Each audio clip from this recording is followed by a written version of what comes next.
Welcome to Tech Shady, your gateway to the ever-evolving world of technology. Join us as we explore the latest gadgets, uncover tech tips, and embark on a journey of innovation. Subscribe now to stay updated and tech-savvy with Tech Shady. Today I am going to show you how satellites are going to take over our world, and how we are going to use internet through satellites. You're looking at 60 satellites hurtling into the sky, and over the next few decades, Elon Musk is hoping to send 42,000 of these satellites to space, 15 times the number of operational satellites in orbit today. It's part of Starlink, the expansive constellation from Musk and SpaceX that hopes to bring the world low-latency, high-speed internet, promising no more buffering and nearly instantaneous internet in every corner of the world. But experts worry it may come at a hefty cost for space exploration. Nearly half of the world's population does not have access to the internet,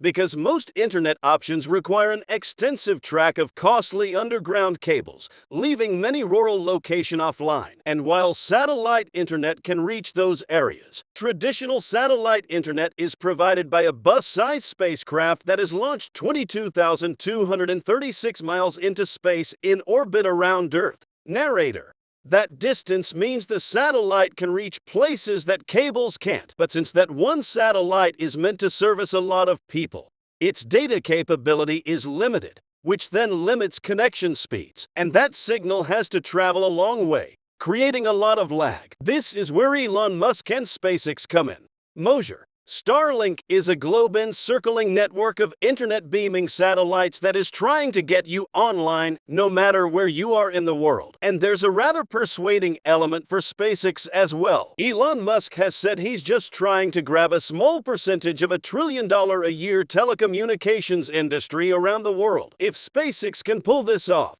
the company could net about $30 to $50 billion a year. Narrator: Musk and SpaceX President Gwynne Shotwell say that much money could single-handedly fund the development of Starlink, Starship, and SpaceX's Mars launch infrastructure. As of early October, SpaceX has launched more than 700 satellites into orbit, with a plan to release a total of 12,000 over the next 5 years, half of them by the end of 2024.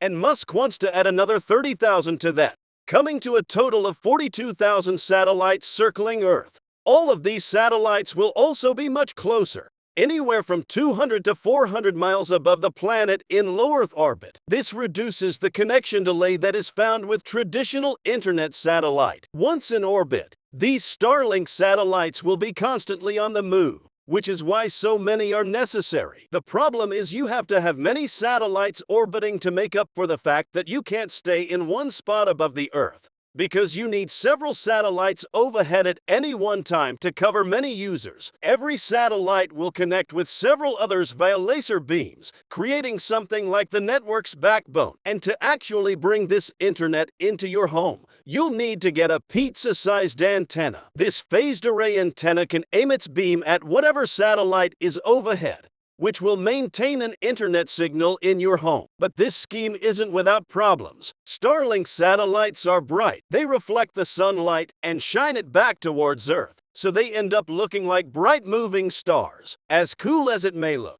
that comes with problems. Starlink satellites are most visible in the night sky right before dawn and right after dusk, which is the exact time that astronomers are hunting for near-Earth objects or asteroids, objects that could hit Earth and possibly harm us. Narrator: and as more satellites go up, so does the likelihood that they'll interfere with astronomers' views. If Starlink continues to be a problem for these type of sky surveys, we may not have as much notice as we want to detect a near-Earth object and thwart it and prevent it from hitting Earth. Narrator: beyond detecting deadly asteroids, the wall of satellites could also obstruct the search for new planets or even black holes. SpaceX realized it had to do something, and it did. It created what's called a dark sat, which is a satellite that has all of its shiny parts coated in a very black, dark material. It also tried adding visors to shield those shiny parts from the ground. But unless the satellites are cloaked like a spaceship in Star Trek, technology that does not exist,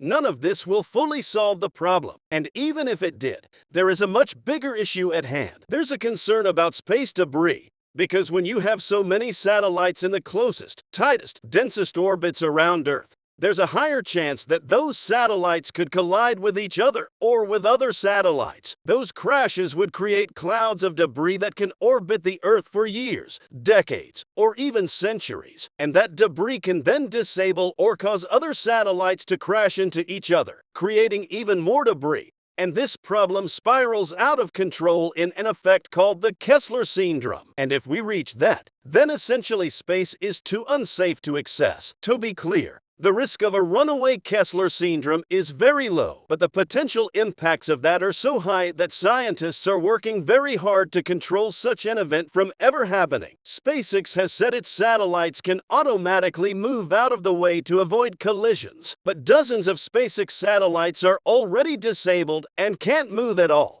posing a potential threat. And those concerned with SpaceX's plans are lobbying the FCC to rein in the company and more strictly regulate low Earth orbit. And that could make it more expensive and harder to deploy the planned 42,000 satellites. But it doesn't stop at Starlink.